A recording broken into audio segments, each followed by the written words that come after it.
ఎవరైనా సరే ఆరోగ్యంగా ఉండాలంటే శుభ్రత పాటించాలి. మరి శుభ్రత కావాలంటే ఎలిం ప్రొడక్ట్స్ వాడాలి. బాబురా నమస్కారం అండి.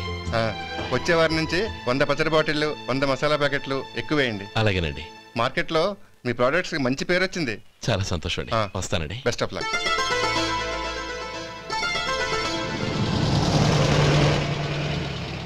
ఆ బాక్స్ లోపల పెట్టవా? అలాగే సార్.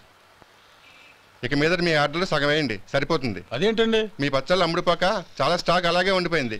ఇప్పుడు అందరూ రుచి పచ్చళ్ళు రుచి మసాలానే అడుగుతున్నారు. మా నల్లుడి గురించి తక్కువగా అంచనా వేశారు కదా, ఇప్పుడేమంటారు? ఎలాగైతేనే అతను వృద్ధిలోకి వస్తే చాలు. వాళ్ళు బాగుంటే నాకు సంతోషమేగా. ఎవడ్రా వాడు? ఇన్నాళ్ళుగా వ్యాపారం చేస్తున్నాను, నిన్నగాక మొన్న వచ్చినోడు వాడు నాకు పోటీయా? వాణ్ణి పెరగనివ్వకూడదు. వాణ్ణి ఇక్కడికి రప్పించండి, నేను మాట్లాడతాను.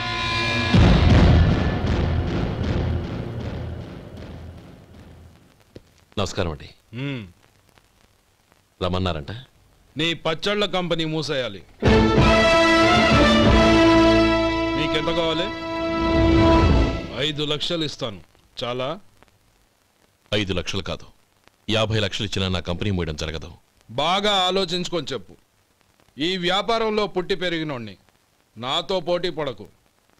నా చేతి కింద 6000 మంది పనిచేస్తున్నారు. ఆంధ్ర మొత్తం నాకు బ్రాంచులు ఉన్నాయి. నేనే మార్కెటింగ్ చేయలేకపోతున్నాను. ఆఫ్టర్ ఆల్ ఒక కుటీర పరిశ్రమలా పెట్టుకొని నువ్వెలా మార్కెటింగ్ చేయగలవు? 6000 మంది వర్కర్స్ని పెట్టుకుని ఆంధ్ర మొత్తం బ్రాంచీలున్న మీరే నా కంపెనీ చూసి భయపడుతున్నారంటే నా సరుకులో నాణ్యత ఉందనేగా. ఆ నాణ్యత ఉన్నంత వరకు నాకెవరూ పోటీ కాదు. ఈ ప్రపంచంలో నేను ఎక్కడైనా మార్కెట్ చేయగలను.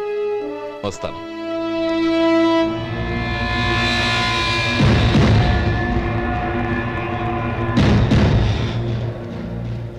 ఇక్కడ ఏం లేదండి. ఇక్కడ ఏం లేదండి.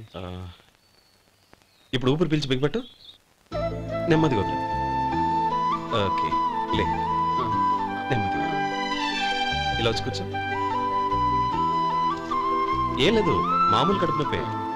ఈ టాబ్లెట్స్ 3 రోజులు వాడు. ఎలా వాడాలో ఇందులో రాశాను. Token number 29.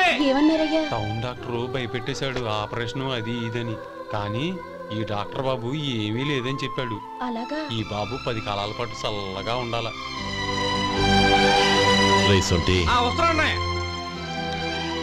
రే, భగవంతుడి దయ వల్ల తమ్ముడు హస్తవాసి మంచిదని అప్పుడే పేరొచ్చిందిరా. తమ్ముడిని దగ్గరుండి జాగ్రత్తగా చూసుకో. పని హడావుల్లో పడి వేళకు భోంచేయడము. అబ్బే అదే లేదన్నయ్య. 1 గంటకల్లా పేషెంట్ కట్టు, భోజనం పెట్టు. అది అలా జాగ్రత్తగా చూసుకో. నేను చూసుకుంటాను కదన్నయ్య, నువ్వు వెళ్ళు.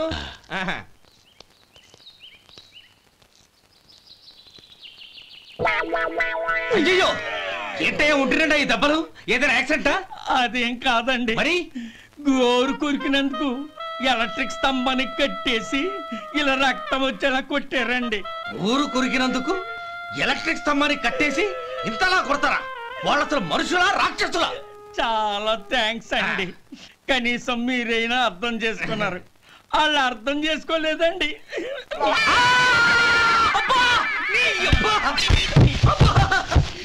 గోరు కొరకడం అంటే ఇదా? నిన్ను కొట్టడం కాదురా, నిలువురా నరికేయాలి. అబ్బా సెప్టిక్ అవుతుందో ఏమిటో. మన 2 ఊర్ల పొలిమేరలో ఉన్న ఈ మల్లికార్జున స్వామి వారి దేవాలయం జీర్ణదశలో ఉందన్న విషయం మీ అందరికీ తెలుసు. ఇన్నాళ్ళు మీ ఊరు వాళ్ళు పట్టించుకుంటారని మా ఊరి వాళ్ళు, మా ఊరి వాళ్ళు పట్టించుకుంటారని మీ ఊరి వాళ్ళు దీన్ని ఇలా వదిలేశారు.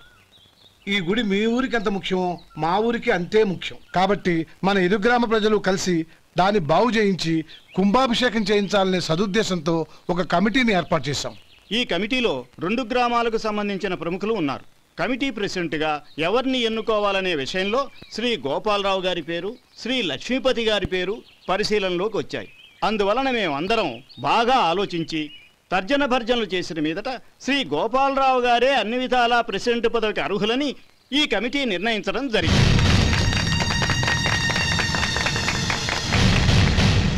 అంచేత ఈ ఉభయ గ్రామ ప్రజలు శ్రీ గోపాలరావు గారికి ఉదారంగా విరాళాలు అందజేసి ఈ శుభకార్యాన్ని జయప్రదం చేయవలసిందిగా కోరుతున్నాం. ఏంటి ఇంకా రాలేదా? ఏంటయ్యా టైం 10 అవుతోంది. బోర్డు మీద 10 గంటలను రాసింది. మీ డాక్టర్ ఇంకా రాలేదు. అసలు మీ డాక్టర్ కి టైం సెన్స్, పంక్చువాలిటీ ఏమైనా ఉన్నాయా? ఇంతకీ మీరెవరండి? నేను డాక్టర్ అమ్మని. ఓహో, మీరు డాక్టరేనా? డాక్టర్ అంటే డాక్టర్ని కాదయ్యా, డాక్టర్ని చేసుకోబోయేదానని అర్థం. ఓహో, అవును, నువ్వెవరు? నేను ఇక్కడ టోకన్ ఇస్తూ ఉంటానులేండి.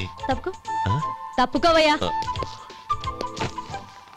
అవును, మీ డాక్టర్ కి ఎవరో అన్నయ్య ఉన్నాడంట కదా, ఎలాంటోడు? ఎలాంటోడంటే అదేనయ్యా, చాలా కోపిస్తని విన్నాను.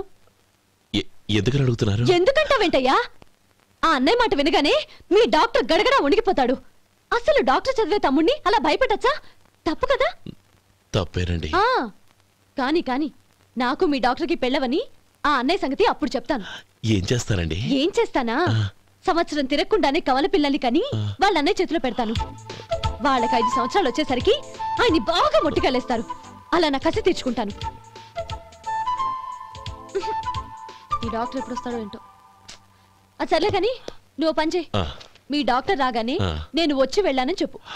నేను అంటే ఓ, నా పేరు చెప్పలేదు కదా, నందిని. ఏం చెప్తావు? అదేనండి, నందిని గారు వచ్చి వెళ్ళారు అని చెప్తాను. గుడ్, పైకొస్తావు.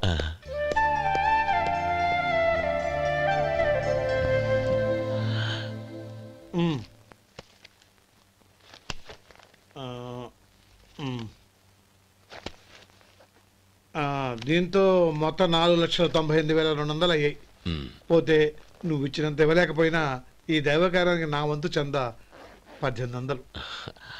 దీంతో మొత్తం 5 లక్షలు పూర్తయ్యాయి. సరేరా, నేను ఈ డబ్బు తీసుకుని పట్నం వెళ్ళి బ్యాంక్ లో వేసొస్తాను. అలాగే, నేను నీతో వద్దాం అనుకున్నాను రా, అనుకోకుండా సాయంత్రం ఇన్స్పెక్షన్ వచ్చింది. పర్వాలేదులే, వెళ్ళొస్తాను.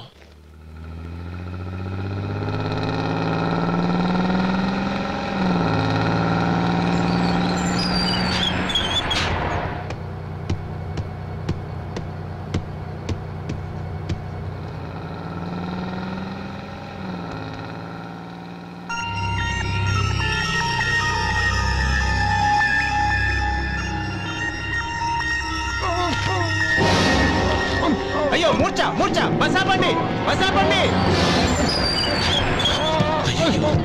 ఇదిగోండి తాళం చేతులు గుర్తి, ఈ తాళాలు చేతిలో పెట్టండి. వీటి వల్ల ప్రయోజనం లేదు. 4 ఖర్చుకోకుండా పళ్ళ మధ్య పెట్టడానికి గట్టిగా అది నోటే పట్టి. ఇదిగో ఇది చూడండి.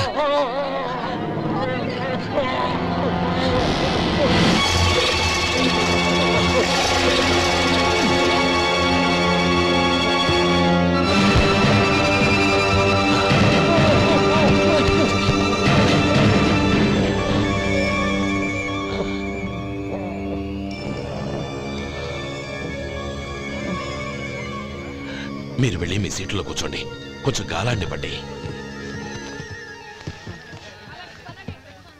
ఇప్పుడు ఎలా ఉంది బాబు?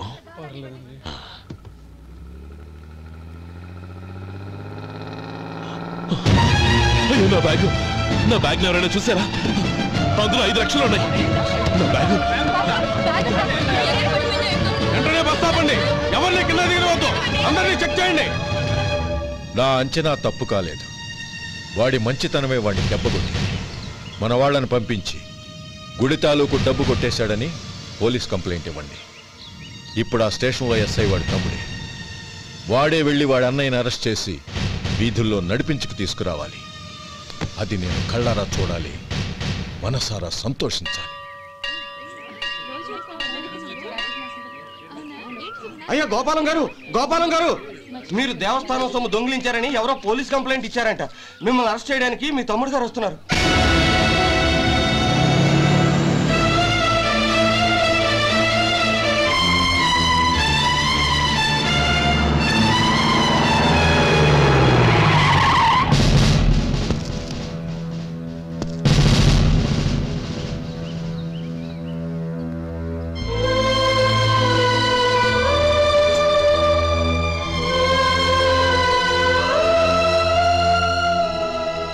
చూడు గోపి, ఎప్పుడు నువ్వు ఉద్యోగంలో చేరావో అప్పుడే తనా పరానే తేడా మర్చిపోవాలి. నేరం చేసిన వాడు నీ తమ్ముడైనా అన్నైనా సరే శిక్షించాల్సిన బాధ్యత నీది. అదే నువ్వు నీ ఉద్యోగానికి ఇచ్చే గౌరవం.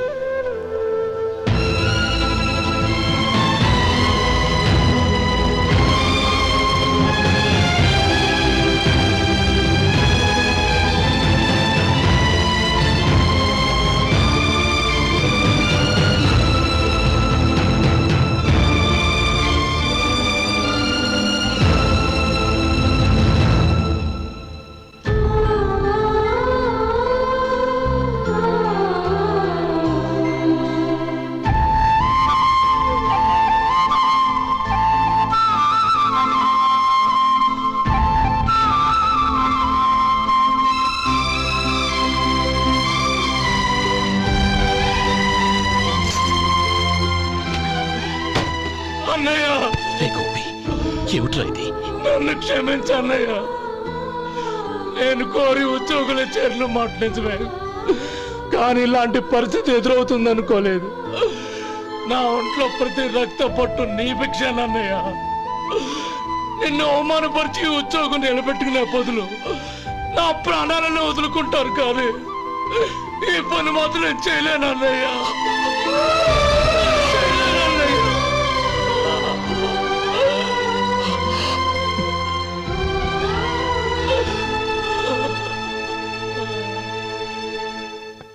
ఏరా, ఇన్నేళ్లు కష్టపడి సంపాదించిన ఉద్యోగానికి రాజీనామా చేస్తావా? కనీసం నీ పెళ్ళాం ఏమనుకుంటుందోనని ఆలోచించావా? ఇందులో అనుకోవడానికి ఏముంది మామగారు? ఎండనక వాననక కష్టపడి ఓ తండ్రి కంటే ఎక్కువగా ఈయన్ని పెంచి పెద్ద చేశారు బావగారు. అలాంటి దేవుణ్ణి అరెస్ట్ చేసే ఆ ఉద్యోగం ఈయనకు అవసరం లేదు. బాగుంది. అన్నకు తగ్గ తమ్ముడు, తమ్ముడికి తగ్గ పెళ్ళాం. సరే, మీ ఇష్టం. నానమ్మ, అన్నయ్యడి. నమస్కారం అండి. ఓ నువ్వా? రా కూర్చో. పర్వాలేదండి. ఏంటి ఇలా వచ్చావు? ఆ రోజు నా కంపెనీని మూసేయమన్నారు. ఇప్పుడు నేను మూసేయడానికి సిద్ధంగా ఉన్నాను. దానికి ప్రతిఫలంగా నాకు 5 లక్షలు కావాలి. అలాగే, నీకు కావలసిన 5 లక్షలు నేను ఇస్తాను. చాలా థ్యాంక్స్ అండి. కానీ మీరు మీ కంపెనీని మూసేయక్కర్లేదు. సార్? అవును మిస్టర్ మధు, మీ అన్నగారికి జరిగిన అన్యాయం గురించి తెలుసుకున్నాను. మీ కుటుంబం గురించి కూడా విన్నాను. సహజంగా అందరూ ఐకమత్యానికి ఉదాహరణ రామలక్ష్మణులు అంటారు. కానీ ఆ రామలక్ష్మణులు ఎలా ఉంటారనేది పుస్తకాల్లో చదవడం తప్ప ఎవ్వరూ చూడలేదు. మీ అన్నదమ్ములను చూస్తే ఆ రామలక్ష్మణులు ఇలాగే ఉండేవారేమో అనిపిస్తుంది. అలాంటి కుటుంబానికి ఇలాంటి ఇబ్బంది రావడం నిజంగా దురదృష్టం. రామునికి హనుమంతుల్లా కాకపోయినా ఏదో ఉడతా భక్తిగా నా వల్ల వీలైన సహాయం ఈ 5 లక్షలు తీసుకో. మీ కంపెనీ పేరు మీదే అన్ని సరుకులు తయారు చేయండి. నేను వాటిని ప్రపంచమంతా మార్కెటింగ్ చేస్తాను. సార్, మీ రుణం ఉంచుకోను, తొందరలోనే తీర్చేస్తాను. స్నేహితుల మధ్య రుణాలేంటి మధు? We are friends.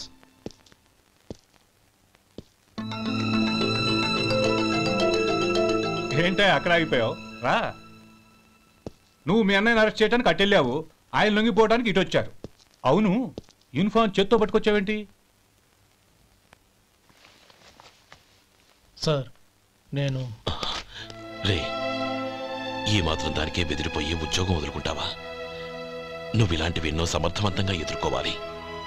నిన్ను నేను ఎస్పీగా చూడాలి. అది కాదన్నయ్య. ఇంకేం మాట్లాడకు. ఇన్స్పెక్టర్ గారు, నన్ను లాకప్లో పెట్టండి. ఆగండి సార్, ఆ డబ్బు ఎక్కడికి పోలేదు. నేనే తీసి జాగ్రత్త చేశాను.